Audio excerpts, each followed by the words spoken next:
안녕하세요. 오늘은 3주차네요. 자, 여러분들 강의 교환 7페이지입니다. 7페이지에 거래의 회계 처리 및 재무제표 작성 사례, 거래의 회계 처리 및 재무제표 작성 사례 7페이지예요. 이 자료가 없이, 강의 자료가 없이 이 강의를 들을 수가 없습니다. 반드시 이 강의 자료를 준비해서 같이 풀어가면서 지난 시간에 제가 한번 말씀을 드렸죠. 이 회계는 절대로 실무를 할 때는, 실무 사례들을 할 때는 눈으로 보고 내가 알았다, 이해했다, 끝. 절대로 안 됩니다. 이러면 반드시 필기구를 가지고 어떤 거래 사례를 한번 쭉 읽어보고는 이게 이렇게 된 거구나. 이제 이해가 됐으면 차변에 뭐 넣고 어떤 계정함을 넣고 금액을 얼마로 기록하고, 또 대변에는 어떤 계정함을 넣고 금액을 얼마로 기록하고, 이렇게 반드시 기록해 가면서 해야 됩니다. 그리고 또 이렇게 기록을 차변 대변 이렇게 기록을 안 하면은 나중에 시산표를 만든다든지 총계정 원장에 정기를 한다든지 이게 안 됩니다. 반드시 기록을 해야 됩니다. 이런 같이 저도 기록을 할 테니까 같이 기록을 하면서 분개를 하면서 강의를 듣도록 해주시면 고맙겠습니다. 자, 그럼 먼저 준비됐죠? 제2기 1기가 아니고 2기예요. 그러면 지금은 단기가 몇 기고 2기다. 이럴 때 정기는 몇 개가 되는 1기, 차기는 몇 개가 되겠어요? 3기가 되겠죠. 이렇게 구분하고, 수원사회복지관의 수익사업이다. 사회복지관이니까 이게 비영리기관인데 수익사업을 했어요. 일부. 요즘은 사실은 또 뭐 정부에서도 계속 보조금을 이래 지급하기가 한계가 있으니까 수익사업은 많이 장려를 하는 그런 추세입니다. 자체에서 벌어가지고 한번 해결을 해봐라, 이런 의미죠. 수익사업은 많이 장려하고 있는 게 일반적인 지방자치단체나 정부의 바람이죠. 근데 그 수익사업 하기가 우리가 쉽지 않잖아요. 쉽지 않기 때문에 그건 뭐 그렇더라도 어쨌든 수익사업을 했다. 수원사회복지관에서. 그럼 수익사업에 대한 건 영리잖아요. 영리를 추구했으니까 복식 회계로 해야 되겠죠.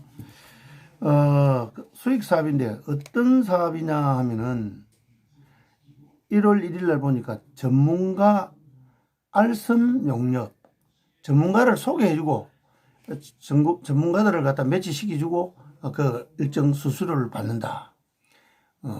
주로 이제 이런 용역 사업이죠. 이 용역 사업. 이런 건 잘 없어요. 제가 지어내가지고 이렇게 한 건데.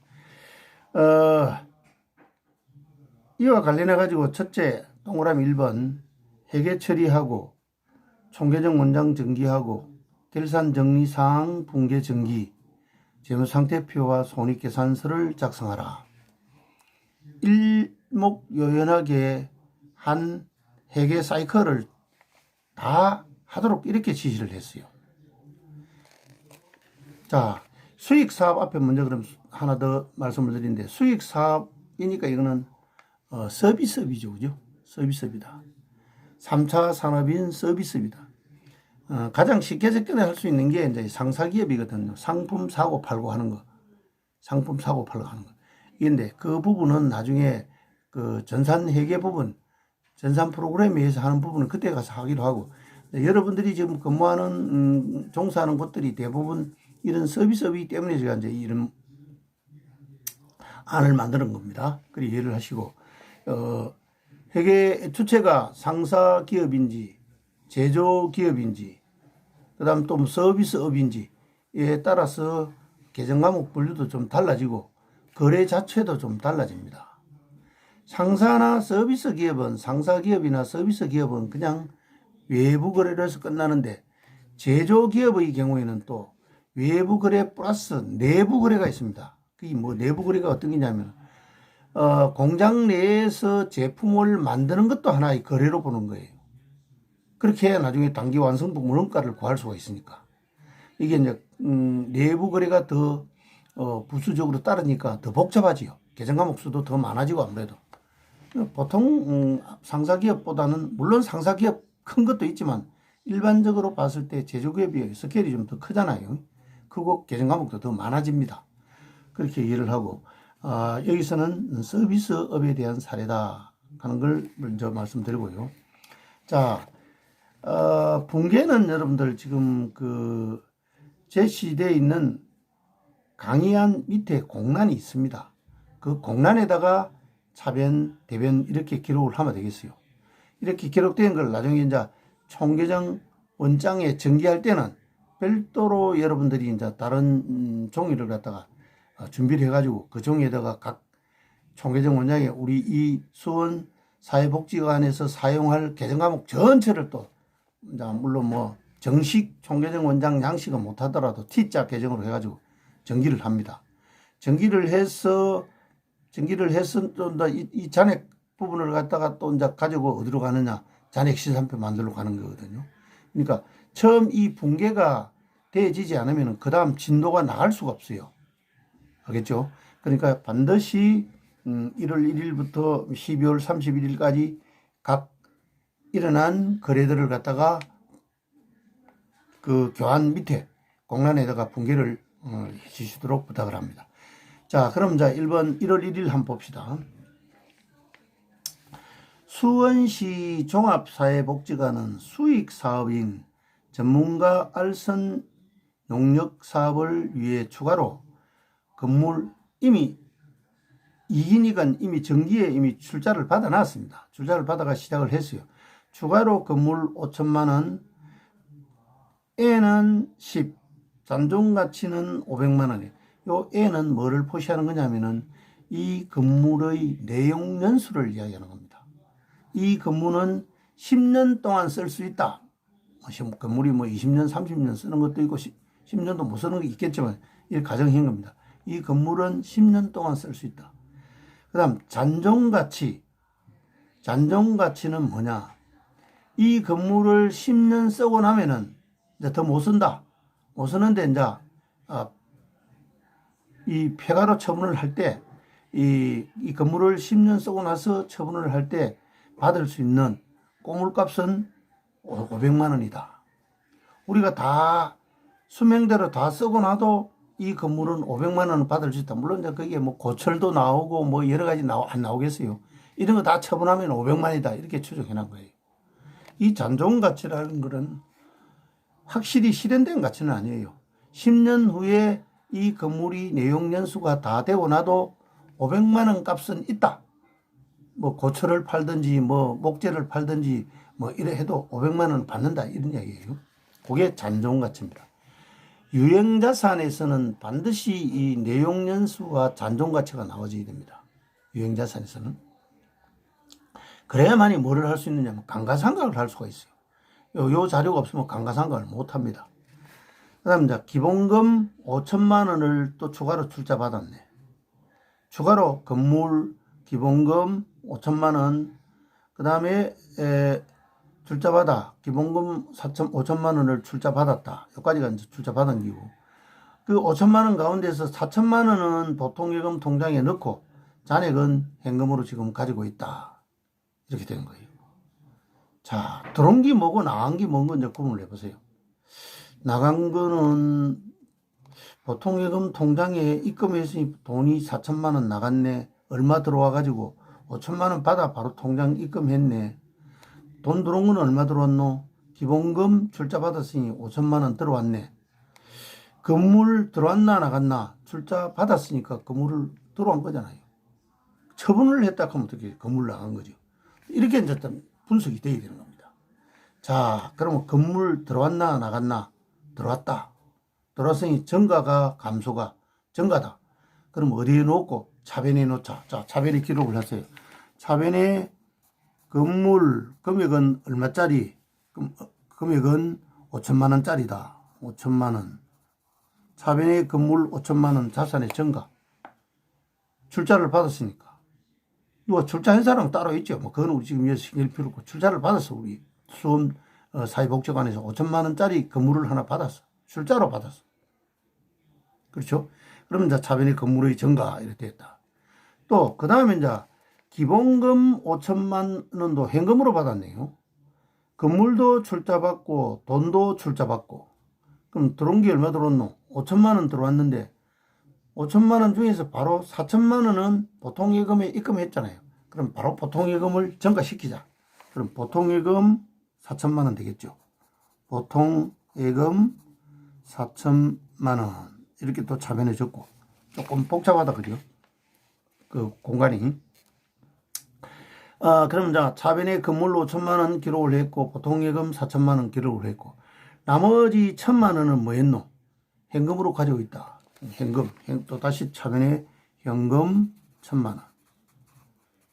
그럼 차변의 토탈 얼마가 된다? 5천만 원, 4천만 원, 1천만 원에서 1억이 됐네요. 그러면 자 차변은 끝났어. 대변에 출자받은 거는 전부 뭐로 한다? 자본금 한다. 그럼 대변에 자본금을 얼마로 할까요? 자본금 1억. 자, 건물 들어왔으니 자산의 증가 차변에 5천만 원 놓았고, 그 다음 현금 1천만 원 들어와 가지고 있으니까 증가 차변에 기록을 했어. 그 다음 이제 뭐 보통예금 4천만 원 예금이 늘어났잖아요. 늘어났으니 자산의 증가 차변에 다 나왔다.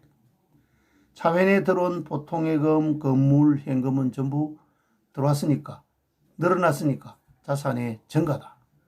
그렇죠? 됐죠? 그럼 이제 대변에는 뭐 이걸 출자 받았다 하면 무조건 자본금 한다. 자본금 1억.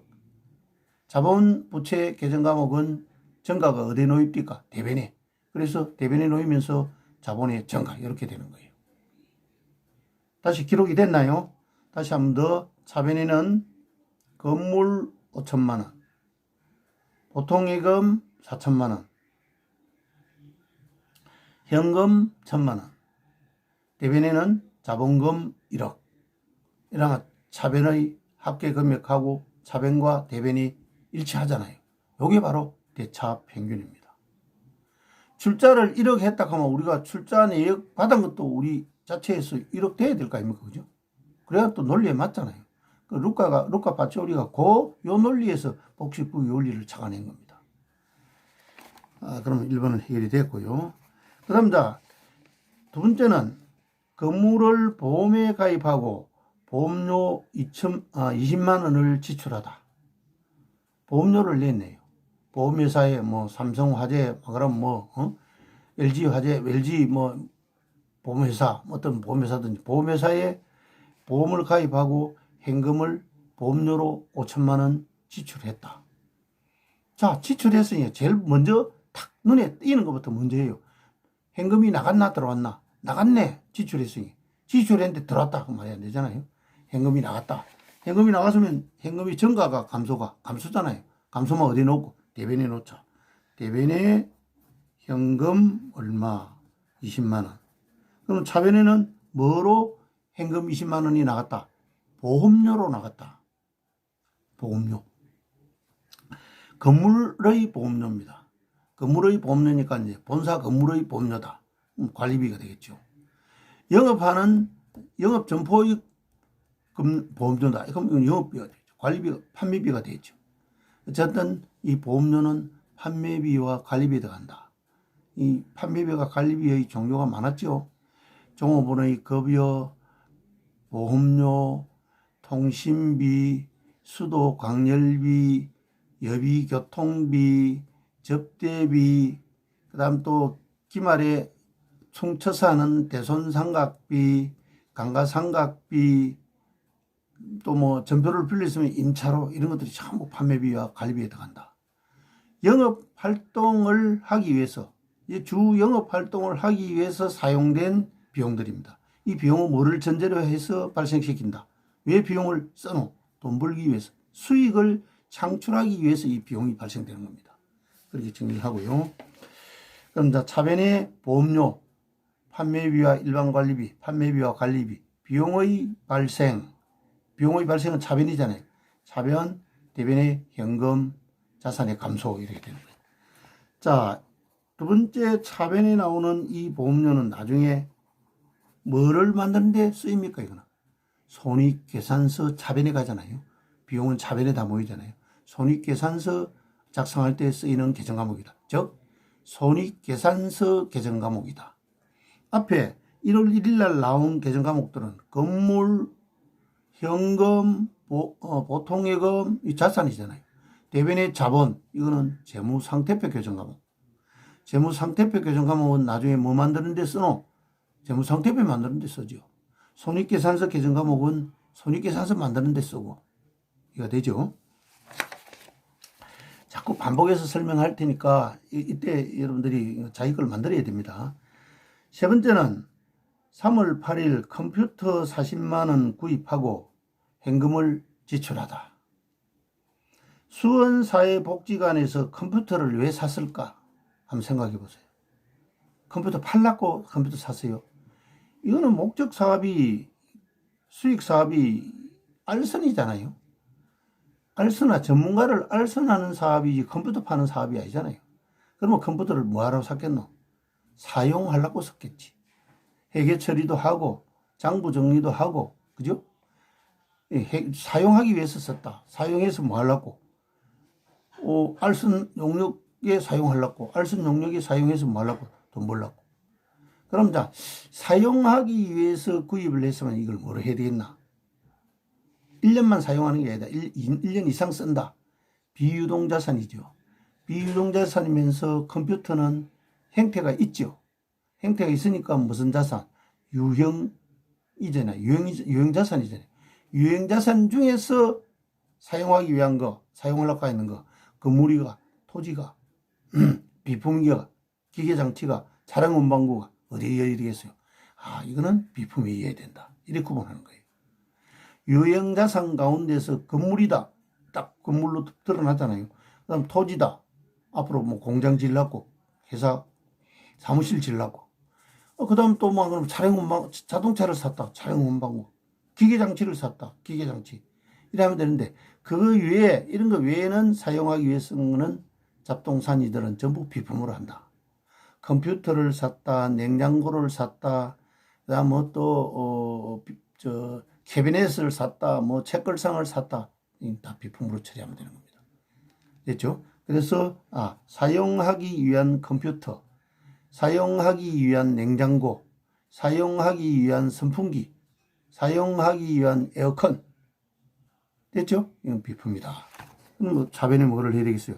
비품. 계정과목 여러분들도 같이 쓰세요. 비품 금액은 40만 원. 그럼 차변에 비품 자산에 증가된 거죠. 그럼 대변에는 뭐를 해야 되겠나? 현금이 들어왔나 나갔다 했어요. 현금이 나왔으니까 증가입니까? 감소입니까? 감소다. 대변에는 현금 자산의 감소. 현금 40만 원 자산의 감소. 차변 대변 금액이 딱 맞아졌잖아요. 현금 40만 원 나왔고 비품 40만 원짜리 들어왔고 차변의 비품 자산은 들어왔으니 증가. 대변의 현금 20만 원은 나갔으니까 감소. 이렇게 회계 처리가 되는 거다. 앞에서 설명한 거래 판료소의 정감 변동이 얻은 자리에 놓인다.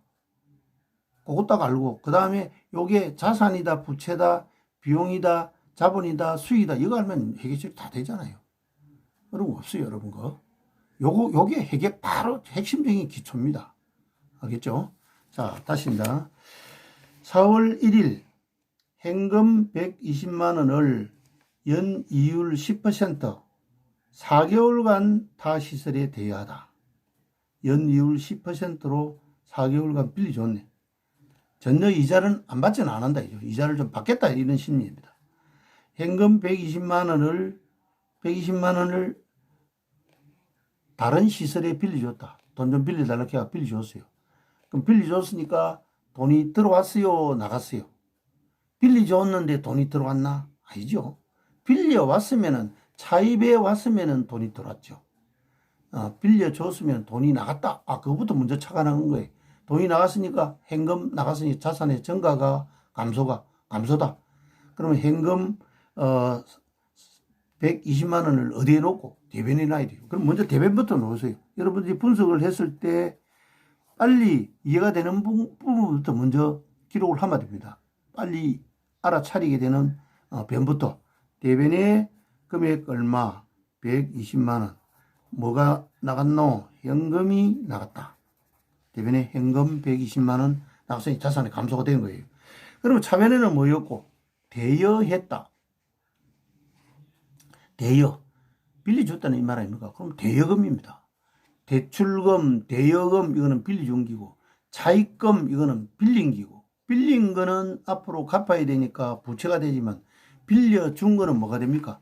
앞으로 만기가 돼가지고 받을 권리가 있는 거잖아요. 청구권 행사를 할 수 있는 거잖아요. 받을 권리가 있는 겁니다. 받을 권리는 자산이고 의무는 부채다. 그러면 대여금으로 하자. 4개월간 빌려줬으니까 단기입니까? 장기입니까? 1년 이내니까 단기지요. 그럼 단기 대여금으로 하자. 차변에는 단기 대여금. 차변 갈로 열고 갈로 닫고 하고 차변의 단기 대여금 금액은 120만 원. 또 대변에는 갈로 열고 대자 쓰고 갈로 닫고 그 다음에 현금 120만 원 이렇게 분계를 하면은 분계가 정확하게 된 겁니다. 단기 대여금은 비유동 자산이면서 1년 이내에 회수가 되는 자산이기 때문에 당자 자산이다. 당자 자산이다. 자산을 분류할 때 유동과 비유동, 부채를 분류할 때 유동부채와 비유동부채 이 구분은 1년 기준이다. 1년 기준이다. 그죠? 1년 이상 걸리면은 비유동. 채권인 같으면은 회수하는데 1년 이상 걸린다. 5년 걸린다. 3년 걸린다. 만약에 부채, 채무 같으면은 상환하는데, 갚는데 3년 후에 갚는다. 2년 후에 갚는다. 5년 후에 갚는다. 이러면 이거는 비유동, 부채. 이렇게 구분했죠. 자, 자꾸 앞에 그 전체 사이클에 대한 걸 여러분들 내가 다 설명을 했어요. 자꾸 지금 리피팅 하잖아요. 이때 자, 이거 만들어야 됩니다. 왜 생소한 용어들이기 때문에 제가 지금 자꾸 반복을 하고 있는 거예요. 자, 단기 대여금이다. 단기 대여금은 유동자산이면서 당자자산이다. 그러면 유동자산은 또 뭐로 구분됩니까? 당자자산하고 재고자산하고 재고자산을 제외한 유동자산은 전부 어디에 이어버리면 되나? 당자자산에 이어버리면 된다. 그것까지 했죠. 단기 대여금 했고 그 다음에 4월 14일에는 타 시설에 CPA를 알선해주고 대금 20만 원을 현금으로 받았다. 이제 처음 수익사업이 생겼네요. 소개를 해주고 20만 원 현금 받았네. 그럼 현금이 받았으니 현금 들어왔잖아요. 그럼 현금 들어왔으니까 어떻게 되노? 전가. 현금 들어와서 전가됐으니까 어느 변에 놓고 당연히 차변에 놔야 되겠죠. 그럼 이제 차변에 현금 전가. 차변에 현금 전가 20만 원. 대변에는 뭐를 하고 주 영업인 알선을 했어요. 야, 이거는 알선이라 쓸 수도 없고 이제 어떻게 썼고. 예, 이제 이렇게 보통 일반적으로 이런 경우 서비스업에서 쓰는 말이 서비스 매출 이렇게도 되지만 서비스 수익 이렇게 이런 용어를 씁니다. 알선은 서비스잖아요. 서비스업이잖아요. 이 자체가 알선 수익 뭐 이렇게 되지만 일반적으로 통용돼서 쓰는 말로 서비스 수익 이렇게 씁시다. 서비스 수익은 상품 판매 회사에서 상품 매출하고 똑같은 성질입니다. 수익 계정함이죠. 매출이 수익이라고 그랬죠. 서비스 수익도 매출 계정이다. 서비스 대변의 수익 금액은 20만 원. 그럼 차변에는 현금 20만 원 자산의 전가. 대변에는 서비스 수익 20만 원 수익의 발생. 이렇게 되는 겁니다. 이해가 되죠? 수익 계정 과목이 하나 나왔어요. 저 2월 2일 날은 또 비용 계정 과목인 보험료가 하나 나왔고, 보험료가 얼마였어요? 그때는 2만 원이었죠. 그 다음 자 15일 날은 타 시설에 타 시설에 감사를 회계 감사 CPA 앞에 그 14일 날 CPA라는 말은 이 공인회계사를 CPA라 이랬습니다. Certificate Public Accountant. 됐죠? CPA를 그 공인 회계사를 약자로 써가지고 CPA라 이랬습니다. 그냥 15일은 타 시설의 감사를 알선해주고 소개해주고 300만 원을 외상으로 하다. 현금 못 받았다, 그죠? 현금을 받았다 말이 없잖아요. 외상으로 했다. 그런데 이때 이제 뭐 했냐면 외상 매출금이잖아요. 이 외상 매출금을 해도 됩니다. 알선 미수금 해도 되고 외상 뭐 쉽게 여러분들 외상 매출금 합시다. 주 업종 주 영업에서 신용거래로 된 거는 외상 매출금 할 수 있으니까 뭐 이걸 또 뭐 미수금 하는 회사도 있고 이래요. 그건 어느 걸 해도 관계는 없어요. 근데 일반 미수금은 그 매출 채권이 안 되거든요. 매출 채권이 되기 위해서는 주 영업 채권이 되기 위해서는 우리는 외상 매출금을 합니다. 차변에 그러면 외상으로 알선해 줬다 이 말이잖아요. 대변에 알선하면 이제 서비스 수익이잖아요. 앞에 해봤으니까 14일 해봤으니까 대변에 무슨 뭐를 적느냐 서비스 수익 금액은 300만 원. 수익의 발생, 수익의 증가 됐죠. 차변에는 뭐로 적었고 그럼 돈 못 받았잖아요. 외상했잖아요. 외상 매출금으로 적자. 외상 매출금, 서비스에 대한 외상 매출이다. 외상 매출금 300만 원. 외상 매출금은 채권 계정입니다. 앞으로 받을 수 있는 권리, 권리니까 뭐 자산이고. 우리가 외상 매출금인 것 같으면 상대편은 뭐 되겠어요? 다 우리인데 감사를 소개받은 이 타 시설은 뭐가 되겠습니까? 우리가 외상 매출금이 되면 타 시설은 외상 매입금이 되는 거죠. 그렇죠? 외상 매입금이 되는 거다. 이렇게 되면 자 차변의 외상 매출금, 채권의 발생 증가, 자산의 증가죠. 대변의 서비스 수익 300만 원, 수익의 발생. 그렇게 빠르지 않죠? 따라오죠? 이렇게 반드시 기록을 해야 됩니다. 지금 기록을 안 하면은 나중에 총계정 원장을 못 만들어요. 반드시 기록을 해야 됩니다. 그 다음에 6월 10일 현금 30만 원을 다른 시설에 단기간 또 빌려주네. 빌려주는 거나 대행이나 같아요. 이거는 뭐 이자 말이 없어. 몇 프로 이자를 받겠다 이런 말이 없어. 그냥 빌려줬네요. 그럼 빌려줬으니까 돈이 들어왔나 나갔나? 나갔다. 그러면 현금이 차변에 와야 되나 대변에 와야 되나? 대변에 가야 된다. 그럼 대변에 현금 금액은 30만 원. 대변에 현금이 30만 원 기록되니까 현금 자산의 감소 이렇게 되겠죠. 그러면 차변에는 단기간 빌려줬다 이런 말을 했네요. 뭐 몇 개월간 빌려줬다 이렇게 해도 되고 단기간 몇 개월은 이제 1년 이내에 돼야 되겠죠. 그럼 단기 대여금이 되는 겁니다. 차변에 단기 대여금. 대여금도 채권입니다. 받을 권리가 있는 겁니다. 받을 권리가 있는 거다. 단기 대여금 금액은 30만 원. 이렇게 되지는 거죠. 그 다음, 자, 7월 31일, 4월 1일자, 위에 4월 1일자 뭐 빌려줬네요. 120만 원 10% 이율로 해가지고 4개월간 빌려줬네요. 자, 받았네. 4개월이 돼가지고,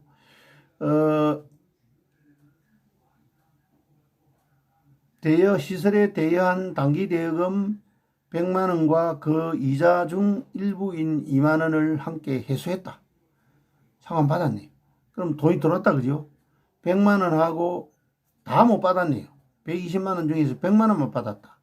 100만 원과 그 이자의 일부인 2만 원을 함께 회수했다. 그럼 돈이 102만 원 들어왔다, 그죠? 대여금은 다 회수를 한 게 아니네. 120만 원 가운데서 100만 원만 회수했다, 그죠? 그럼 자, 차변에 돈은 얼마 들어왔어요? 차변에 현금이 100만 원과 2만 원, 102만 원이 들어왔다. 102만 원이 들어왔는데 대변에 대여금 회수액은 얼마예요? 100만 원. 2만 원은 뭐 이자를 받았다 그랬잖아요. 구분해 줘야 됩니다. 자, 그러면 단기 대여금 회수액은 2만 원. 그다음 또 이자 수익은 얼마? 단기 대여금은 100만 원, 이자 수익은 2만 원. 이렇게 정리가 되는 거죠. 우리 이자는 한번 다음 시간에 계산해 보도록 하겠습니다. 지금 다 따라서 여러분들 중에서 같이 따라서 이 분개를 못한 분들은 이 수업이 끝난 후에라도 전부 분개를 해서 각 날짜 밑에, 각 거래 밑에 공란에다가 분개를 반드시 다 100% 해놓으세요. 그래야 이 다 끝나고 나서 다시 그 다음 절차에서 계속 수업이 가능하니까 부탁드립니다. 좀 쉬었다 하죠.